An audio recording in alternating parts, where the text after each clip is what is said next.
Councils all over the country are urgently trying to ensure that people living in high-rise blocks are safe following the fire at Grenfell Tower. At the Markmise estate in Plymouth, panels are coming off 3 towers and security teams are monitoring the area 24 hours a day. The buildings were found to have the lowest fire rating score and sprinklers are now being fitted. But is it enough to reassure residents? Sky's Rebecca Williams has been finding out. So I love the views, but I'm just not safe at all. And it's lovely living here, but when you don't feel safe, you know, it's a massive worry. Up on the 13th floor, Kristen Neal lives alone and says she no longer feels safe. The cladding on her tower block will be removed because tests have shown that it's combustible. So what is it that you are mostly worried about then? I'm worried about the fact that this door is just not and is that here, is it? Yeah, when the door's shut you can feel the air coming in, so if there was a fire the smoke would just come right in.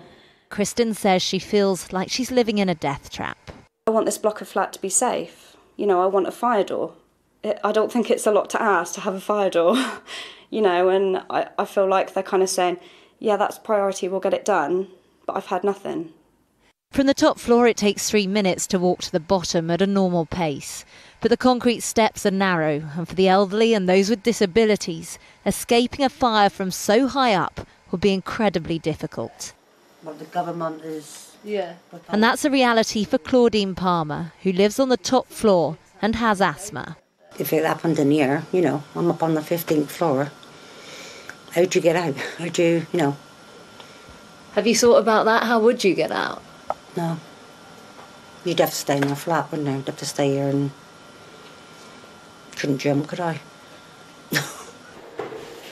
Today, workmen were boarding up windows in the blocks and there's now 24-hour security. They're run by a housing association, but when they were first clad, they were council-owned. Those cladding panels went up years and years ago. Why was there not more research done into the fact that they could be combustible? I have absolutely no evidence to suggest that anything other than the correct process and procedure was followed when those cladding panels were affixed. But you've now tested them, and they are combustible. I agree, but you know, I can only talk about the situation as it existed. There has been a fire in the block behind me before, and some residents say they had to crawl out on their hands and knees. And whilst the majority of people say they are worried about safety, some people who've spent their lives living here don't want to be rehoused.